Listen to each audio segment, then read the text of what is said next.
아멘. 네, 이 시간 여러분께 제가 대학생 때 단기 선교 가서 있었던 에피소드를 하나 나누고 싶어요. 제가 CCC에서 훈련 받으면서 과테말라로 단기 선교를 굉장히 많이 다녀왔습니다. 보통 이제 단기 선교를 준비하고 선교지에 가면은 다들 그렇게 하겠지만 이제 매일같이 팀원들이랑 같이 이제 성경 본문을 두고 아침마다 큐티를 하죠. 저희도 똑같았어요. 특별히 저희는 이제 과테말라 시티에 있는 선한복자교회라는 한인교회에서 저희가 머무르면서 이제 캠퍼스 사역을 했었는데, 이제 교회에서 머물고 3주 동안 교회에서 지내다 보니까 이제 매일 새벽 예배를 5시에 아침 일찍 드렸어요. 그리고 새벽 예배를 끝나면 이제 함께 뒤에서 모여서 저희 팀원들이랑 같이 큐티를 하며 하루를 단기 선교 일정을 시작하는 시간들을 가졌습니다. 그 당시 기억나는 것은 본문이 여호수아 본문이었거든요. 여호수아서를 보면 여러분도 잘 아시겠지만 승승장구를 하다가 전쟁에서 패배하는 이야기가 한 번 나와요. 언제 패배를 하냐면 바로 아간이라는 사람이 여리고 전쟁 이후에 그것들을 다 진멸하고 전리품을 취하지 말라는 하나님의 말씀을 불순종하고 자기 욕심에 따라 슬쩍 하죠. 그리고 그 불순종으로 인해서 여리고성보다 훨씬 작았던 아이성 전투에서 이스라엘은 뼈저린 패배를 경험하게 됩니다. 그리고 이 같은 패배 가운데 여호수아가 기도함으로 하나님 앞에 나아가고, 하나님께서 공동체 안에 죄악이 있음을 이야기하면서 제비뽑기를 통해서 아간이라는 사람이 범죄했음을 색출해내고 공동체의 죄악을 없애는 여호수아의 말씀이 이제 나와요. 그 당시 이제 큐티를 했을 때 이 본문을 가지고 큐티하던 날 아침이었어요. 이제 보통 묵상을 하고 이제 옆에 짝이랑 나누고 다 나누면 이후에 이제 간사님께서 최종적으로 이제 말씀을 나눠주시는데, 갑자기 간사님이 이런 말씀을 하시는 거예요. 자, 지금부터 우리 공동체에 아간을 뽑겠다라고 하시면서 갑자기 제비를 이렇게 준비해 오셔가지고, 제비 안에 아간이라고 써 있으니까 아간이라고 뽑힌 사람은 그 사람이 우리 공동체에서 죄악을 저지르고 있는 아간이다 라면서 갑자기 제비 뽑기를 하자는 거예요. 되게 당황스럽잖아요. 만약에 내가 아간을 뽑히면 어떡하지? 라는 마음으로 되게 걱정되는 마음에 아침 큐티 시간에 이제 아간 본문을 묵상하고 제비를 같이 팀원들이랑 뽑았어요. 그런데 정말 슬프게도 제가 아간으로 뽑힌 거예요. 그런데 이제 딱 펴져서 아간이라고 써 있는 걸 보고 큰일 났다, 내가 아간이었구나 라고 이제 막 하면서, 제가 아간이라는 걸 팀원들한테 이야기하면 너무 수치스럽잖아요. 죄를 공동체 안에서 이렇게 성결하게 나아가지 못했던 모습을 이렇게 공개하기 어려워서 아간이라는 건 사실 숨기고 하루 동안 어떻게 해서든 진짜 하나님 앞에 거룩하게 살아보려고 막 애를 쓰면서 그 단기 선교 일정을 보냈어요. 그리고 그날 마지막에 다 같이 모여서 팀 마무리 모임을 하잖아요. 이제 갑자기 간사님이 아간을 발표하겠다라고 하시는 거예요. 저희 심장이 막 두근두근하죠. 내가 아간이었으니까 제비를 뽑았는데, 근데 정말 웃겼던 게 뭐냐면, 알고 보니까 간사님께서 제비 8개 모두 다 아간이라고 써놓고 제비를 뽑아서 모든 사람이 다 자기가 아간이라고 생각하고 하루 동안 정말 열심히 하나님 앞에 성결하게 살아보려고 애썼던 그런 일화가 있었습니다. 제가 여기서 이야기하고 싶은 것은, 저희를 이끌고 가셨던 간사님께서는 왜 모든 제비에 아간이라고 쓰셨고 우리 8명의 아간들은 그 하루를 어떻게 해서든 하나님 앞에 거룩하게 살아보고자 애쓰며 나아갔을까요? 바로 큐티 시간 아침에 뽑았던 아간이라는 그 제비가 우리 마음속에 맴돌고 제가 계속 거기에 집중을 하고 있다 보니까 저의 행동도 어떻게 해서든 성경 속에 아간이 되지 않으려고 하나님 앞에서 잘 살아내보려고 애씀으로 나아가게 되었던 것이죠. 그리고 간사님께서도 이것을 노리시고 제비 8개 모두에 아간을 써놓고 제비를 뽑자고 하셔서 각자가 다 아간이라는 생각을 가지고 하나님 앞에 성결하게 하루를 살아가도록 그렇게 인도하셨음을 우리는 보게 됩니다. 이 에피소드를 통해서 제가 여러분에게 이야기하고 싶은 부분은 바로 아간이라는 그 제비에 집중을 하다 보니 우리 팀원들, 저를 포함한 모든 이들의 행동이 하나님 앞에 조금은 더 조심스럽게 나아가게 되었다는 것입니다. 결국엔 무엇에 집중하고 있는가가 그 사람의 행동을 이끌어내기 마련이라는 이야기를 여러분과 좀 나눠보고 싶어요. 특별히 오늘 함께 읽은 느헤미야 본문에서는 우리가 느헤미야가 어디에 집중하고 있는가를 좀 살펴보게 되는 것 같아요. 지금까지 우리가 느헤미야서를 쭉 보고 있는데, 짧게 어떤 이야기들이 있었는지 짧게 요약해서 다시 한번 이야기하면, 페르시아라는 대국의 술 맡은 관원장이었던 느헤미야가 예루살렘 성벽이 무너졌다는 소식을 듣고 슬피 울며 하나님 앞에 기도했어요. 그리고 기도 가운데 예루살렘 성벽을 재건함으로써 하나님의 나라를 회복하고 하나님의 영광에 다시 한번 하나님의 이름의 영광을 돌리겠다는 그런 하나님의 꿈을 꿈으로 하나님 앞에 기도했고, 그 가운데에서 하나님이 길을 열어주셔서 예루살렘에 나아왔고, 예루살렘 가운데에서 이제 그 민족 유다 백성들을 다독이면서 함께 예루살렘 성벽을 재건하고 있는 와중에 있습니다. 그런데 그 지역에 있었던 산발락과 도비아 같은 지역의 권위자들이 자신의 권위에 대한 반항이라고 생각해서 처음에는 심리적으로 막 공격을 했고, 이거에 무너지지 않으니까 군대를 끌고 와서 압박을 하면서 어떻게 해서든 예루살렘 성벽을 중단시키려고, 재건을 중단시키려고 했죠. 근데 그 가운데에서도 이 공동체는 기도하고, 또 기도뿐만 아니라 믿음의 행동으로 나아가서 계속해서 성벽을 재건함으로 나아갔어요. 이런 외부적인 공격이 있었는데 또 그 외에 내부적인 어려움들도 함께 있었음을 살펴보았습니다. 바로 유다 공동체 안에 인장과 귀족들이라는 고위에 있는 그런 귀족들, 높은 사람들이 자신의 동족들에게 돈을 빌려주고 음식을 빌려주고 그것을 높은 이자로 빼앗으면서 자신의 민족들의 것을 빼앗는 내부적인 어려움까지 있었음을 우리가 살펴보았고, 그 가운데서 느헤미야가 도전하기를 그 빼앗은 것을 다 돌려주고 오히려 그들에게 본이 되는 모습을 보여줄 것을 도전하면서 아직 희년과 안식년의 때가 아니지만 희년과 안식년 때에 볼 수 있는 자유의 선포를 그들에게 행해줄 것을 느헤미야가 이야기했다고 했죠. 그리고 이 느헤미야가 이렇게 할 수 있었던 것은 하나님을 경외함으로 이렇게 할 수 있었다라고 지난번까지 살펴보았습니다. 그리고 느헤미야는 거기서 멈추는 것이 아니라 오늘 본문에서 본이 되는 행동을 보임으로 나아갑니다. 특별히 느헤미야가 원래 왕의 최측근이었잖아요. 오늘날 대통령 비서실장에 해당하는 사람이 지금 예루살렘에 와 있는 건데, 이 예루살렘에 와 있는 게 그냥 느헤미야가 휴가를 써서 나와 있는 게 아니에요. 오늘 말씀을 보니까 이 사람이 이 예루살렘 지역의 총독으로 와 있음을 말씀을 통해서 보게 됩니다. 여러분, 총독은 아시겠지만 여러 권한이 주어지는 굉장히 높은 관직이에요. 어느 정도 높은 관직인가 한번 보니까 18절에 이 총독 느헤미야를 위해서 매일같이 소 한 마리, 양 6마리, 닭도 많이 잡고 열흘에 한 번은 포도주까지 준비해주는 높은 관직이었음을 우리는 보게 됩니다. 당연히 이런 관직적 지위가 높을수록 많은 권한이 있겠죠. 당시 총독에게는 자신을 위해서 세금을 올릴 수 있는 권한이 있었는데, 15절에 보니까 느헤미야 이전에 있었던 총독들은 양식들, 포도주 이런 것들을 백성들에게서 세금으로서 많이 빼앗았다고 성경은 이야기하고 있어요. 사실 이는 그들이 빼앗은 것이지만 백성이 가만히 빼앗길 수밖에 없는 이유는 총독에게 그러한 권한이 있기 때문에 어떻게 할 수가 없었던 것이죠. 다른 말로 느헤미야도 얼마든지 총독의 자리에서 백성의 것을 빼앗아서 자신의 노후를 준비하거나 자신의 재산을 쌓는 것, 그런 행동들을 위해서 권한을 행사할 수 있었고 그런 위치에 있었다는 것입니다. 그런데 15절 후반부에서 느헤미야의 고백을 보니까 나는 그렇게 하지 않았다라고 이야기를 하고 있어요. 그 이유가 먼저는 하나님을 경외했기 때문에 그렇게 하지 않았음을 느헤미야는 이야기합니다. 지난 말씀에서 이야기했죠. 하나님을 경외함은 하나님을 알면서 나오는 자발적인 예배를 수반한다라고 이야기했습니다.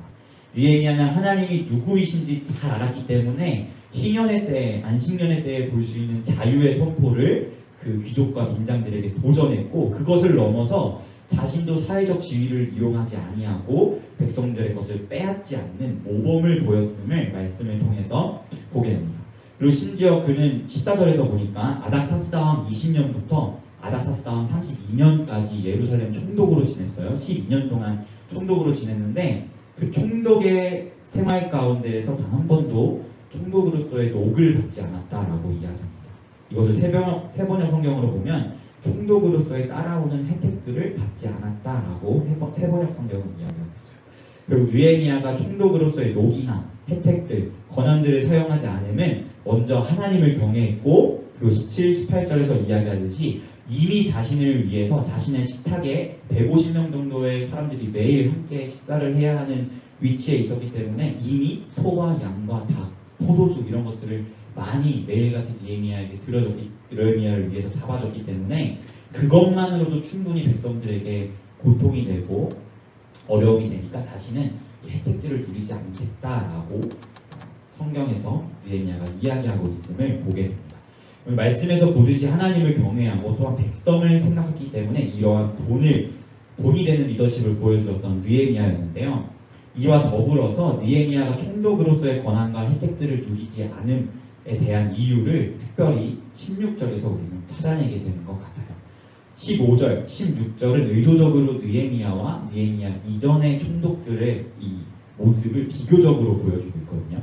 느헤미야 이전의 총독들은 15절에서 이야기하고 있듯이 그들의 혜택과 권한으로 백성의 것을 많이 빼앗아서 자신의 이익들을 축적했던, 거기에 집중했던 사람이었다면, 느헤미야는 16절에서 보듯이 이런 혜택에 집중하지 아니하고 성벽 공사에 집중하고 힘썼음을 성경을 통해서 보게 됩니다. 우리가 느헤미야서를 계속 보면서 계속해서 제가 이야기하고 있죠. 예루살렘 성벽의 재건은 하나님 나라의 회복, 그리고 수치당한 하나님의 이름의 영광이 회복되는 것이 예루살렘 성벽의 재건의 의미라고 여러분에게 계속해서 나누고 있어요. 그리고 더불어서 이 성벽의 재건은 느헤미야가 술 맡은 관원장에 있을 때부터 하나님으로부터 부여받은 하나님의 꿈이었고 느헤미야의 비전이었습니다. 즉 느헤미야는 자신이 지금 총독의 자리에 있어서 수많은 혜택들과 권한들이 있음에도 불구하고 단 하나에만 집중했는데 자신의 이익이 아니라 바로 예루살렘 성벽을 재건하는 것, 다른 말로 하나님 나라를 회복하는 것, 하나님의 이름의 영광을 돌리는 것에 집중했다는 것을 우리는 보게 됩니다. 그리고 이 같은 느헤미야의 집중은 그로 하여금 총독으로서의 권한과 혜택을 배설물처럼 여기게 하였음을 우리는 말씀을 통해서 보게 됩니다. 사랑하는 피플 여러분, 우리는 신약 성경에서도 이런 인물을 한 명 찾을 수 있어요. 누구죠?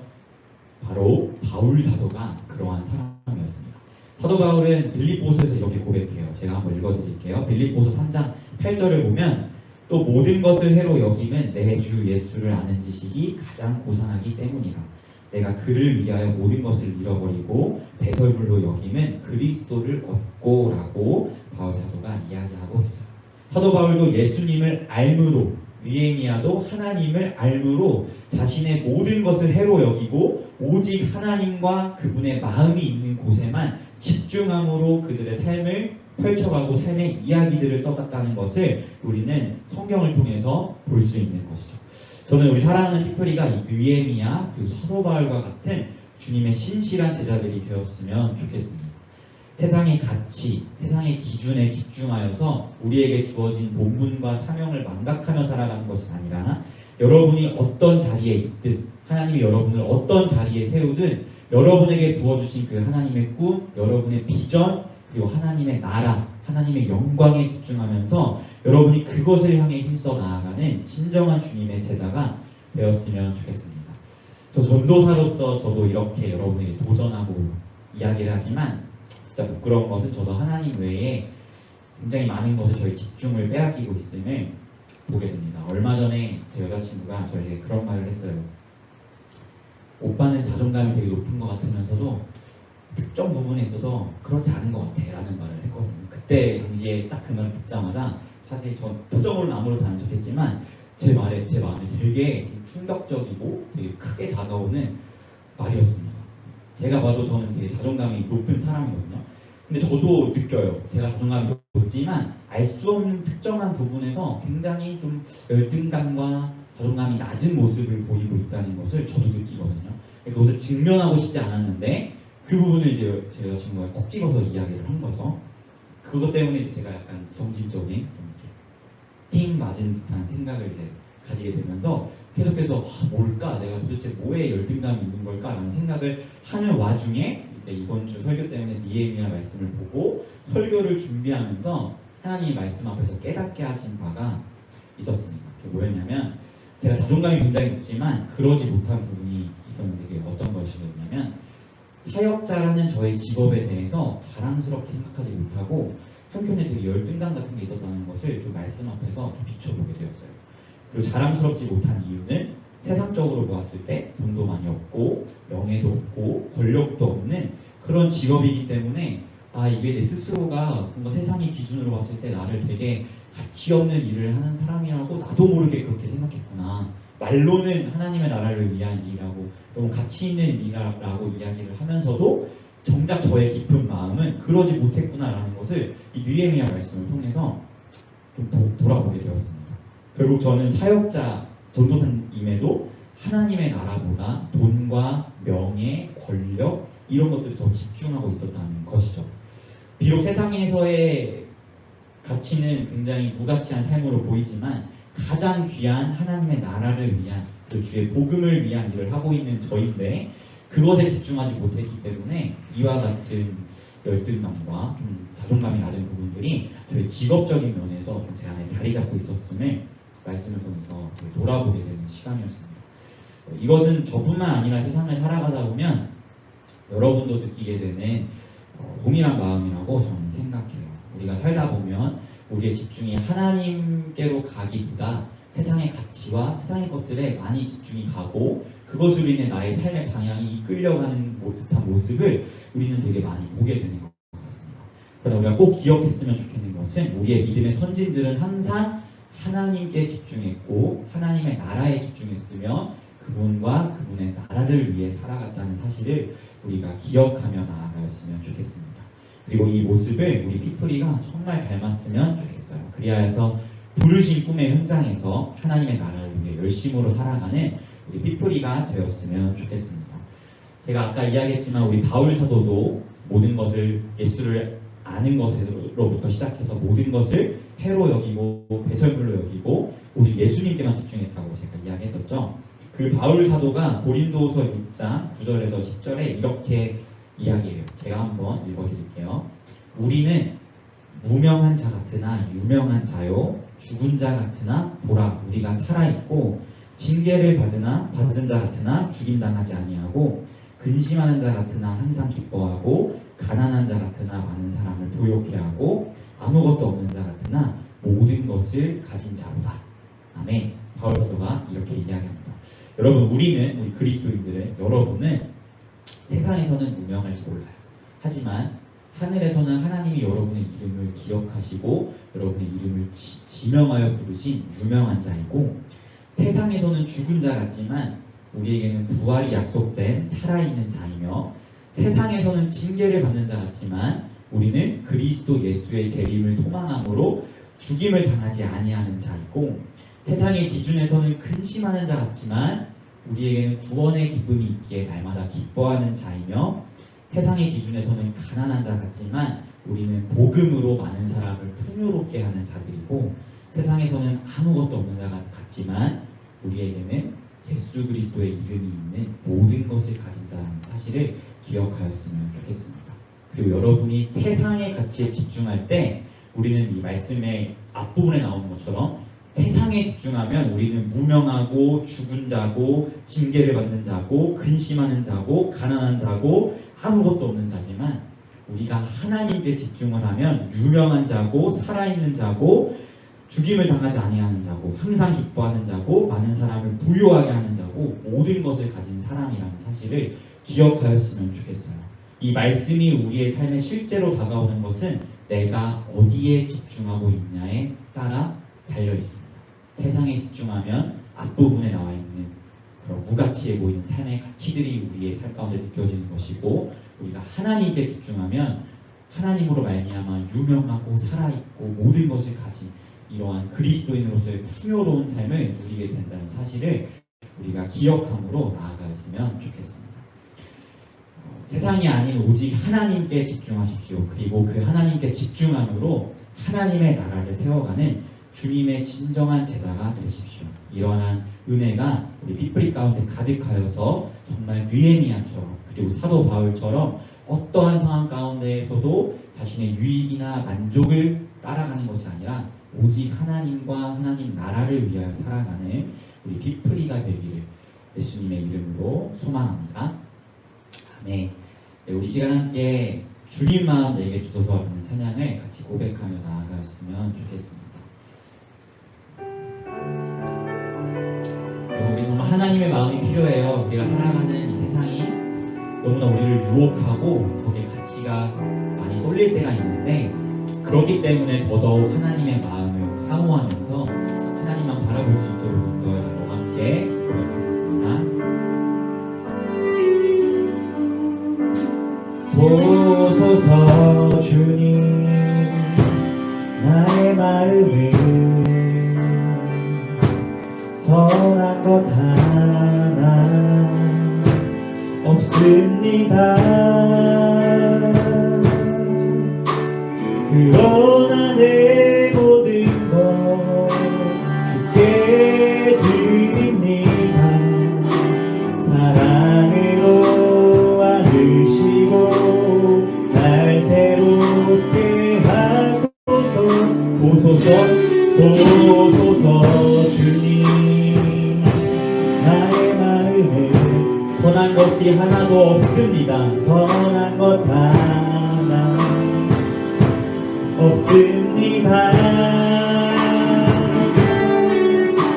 그러나 내 모든 것 주께 드립니다.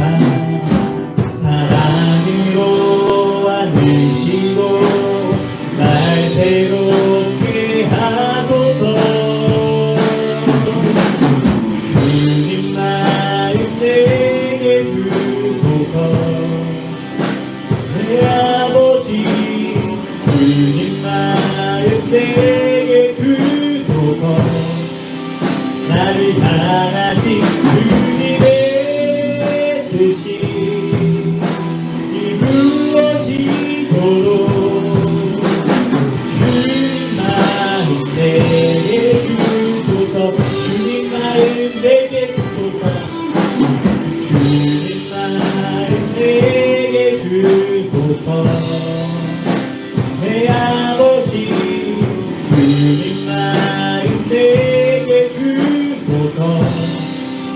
나를 향하신 주님의 뜻이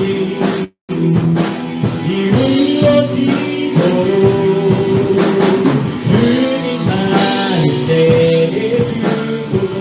내게 사랑을 가르치소서. 내게 사랑을 가르치소서. 당신의 마음으로 독서하게 하소서. 주의 성령 내게 세우사 주의 길 가게 하소서. 주님 당신 마음 주소서. 주의 성령 주의 성령 내게 세우사 주의 길 가게 하소서. 주님 당신 마음 주소서.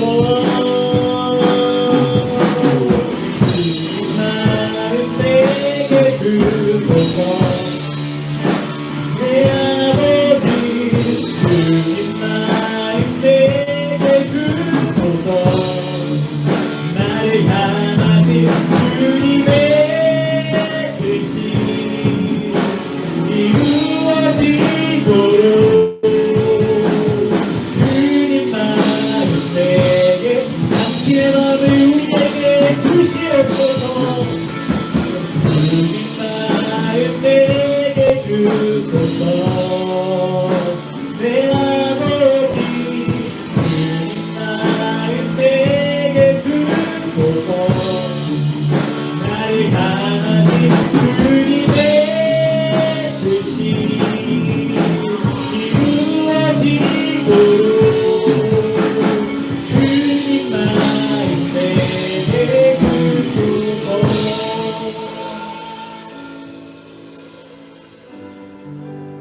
우리는 무명한 자 같으나 유명한 자요 죽은 자 같으나 돌아오리가 살아있고 징계를 받는 자 같으나 죽임당하지 아니하고 근심하는 자 같으나 항상 기뻐하고 가난한 자 같으나 많은 사람을 부욕해 하고 아무것도 없는 자 같으나 모든 것을 가진 자로다.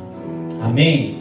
여러분, 예수 그리스도를 알므로 다른 모든 것을 배설물로 여겼던 바울 사도의 이 같은 고백은 우리가 세상을 집중하고 있을 때 우리는 결국 무명한 자밖에 되지 아니하고 죽은 자밖에 되지 아니하고 징계받는 자밖에 되지 아니하고 근심하는 자밖에 되지 아니하고 가난하고 아무것도 없는 자밖에 되지 아니하지만 우리가 하나님께 집중하고 하나님의 나라에 집중하며 나아갈 때에는 너무나 유명하고 부활로 인하여 살아있고 그리스도 재림으로 인하여 죽임을 당하지 아니하고 구원으로 인하여 항상 기뻐하며 복음으로 인하여 모든 사람을 부욕해 하고 예수 그리스도의 이름을 소유한 모든 것을 가진 사람이라는 사실을 기억하였으면 좋겠습니다. 여러분, 세상에 집중하지 말고 하나님께 집중하십시오. 세상의 가치에 흔들리지 말고 오직 하나님 나라의 그 가치만을 붙잡으며 나아가십시오. 우리가 이것을 붙잡으며 나아갈 때에 우리의 삶은 느헤미야와 같이 바울 사도와 같은 삶을 살아가며 나아갈 수 있을 줄 우리가 믿습니다.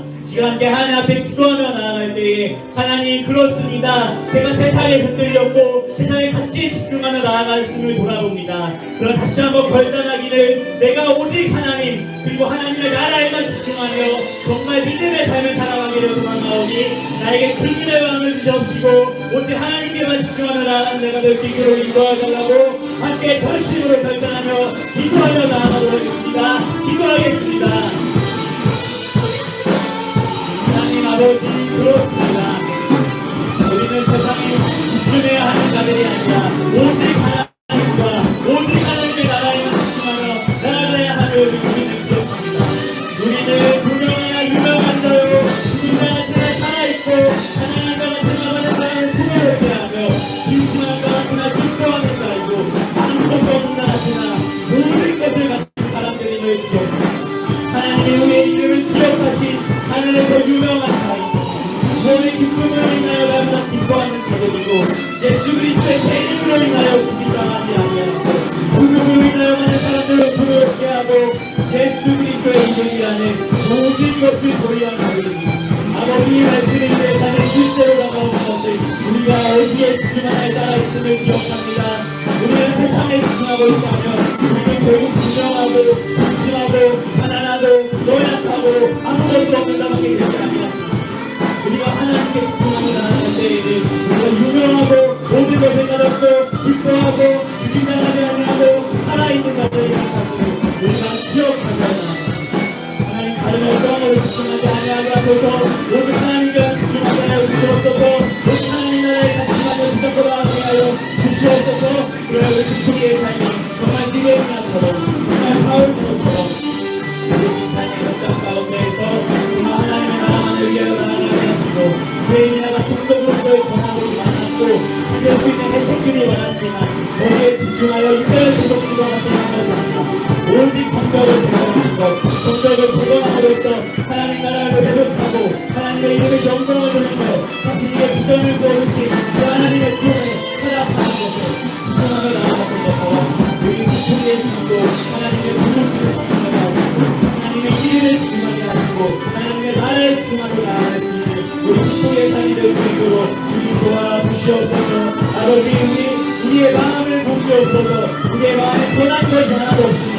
그러나 우리의 심령은 하나님께 이 부족한 마음으로도 주시며 나아가기를 소망하오니 우리의 마음을 드러나오는 우리의 결단 가운데 하나님의 마음을 부어주시옵소서.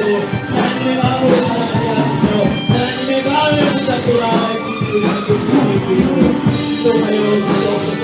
그리고 세상이 우리를 바라보았을 때 이런 조금은 기련해 보이고 이런 조금은 분명해 보이고 이런 조금은 근심한 것 같아 보여도 우리 안에 살아계 신 예수 그리스도로 말미암아 이 모든 것들을 건드리고 예수 그리스도의 이름을 예수 그리스도라는 그 지식을 가장 고상한 것으로 나아가는 우리 기쁨이 될 수 있도록 우리가 우리 주님께만 집중하며 나아가는 기쁨이 될 수 있도록 인도하여 주시옵소서. 주님 마음 내게 주소서. 내 아버지 주님 마음 내게 주소서. 나를 향하신 주님의 뜻이 이루어지도록 주님 마음 내게 주소서. 주님 마음 내게 주소서. 주님 마음 내게 주소서. 내 아버지 주님 마음 내게 주소서. 나를 향하신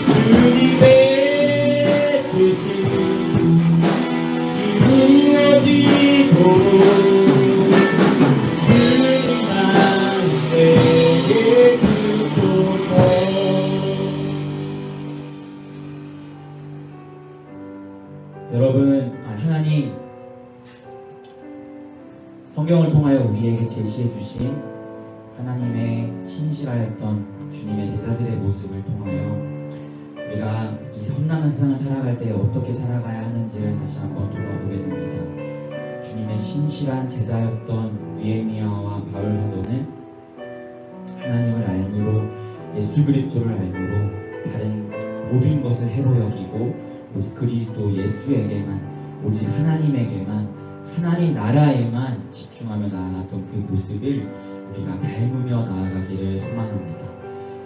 비록 세상의 가치로 봤을 때 우리는 너무나 무명하고 가난하고 아무것도 없고 징계를 받고 근심하는 자 같지만, 하나님께 집중할 때 우리는 하나님께서 지명하여 부르신 하늘에서 유명한 자요 그리스도 예수의 재림으로 인하여 어떠한 징계 가운데서도 죽임당하지 않은 자들이며, 그리스도의 부활과 함께 부활할 살아있는 자들이요 어떠한 상황 가운데서도 구원으로 말미암아 기뻐하는 자들이며, 우리에게 허락하신 그 복음으로 많은 사람들을 풍요롭게 하고 세상 그 어떠한 것보다 가장 귀한 예수 그리스도의 이름을 소유한 모든 것을 가진 자들이라는 사실이 우리가 하나님께 집중할 때 우리 삶의 실제가 된다는 것을 우리가 기억하며 나아갑니다.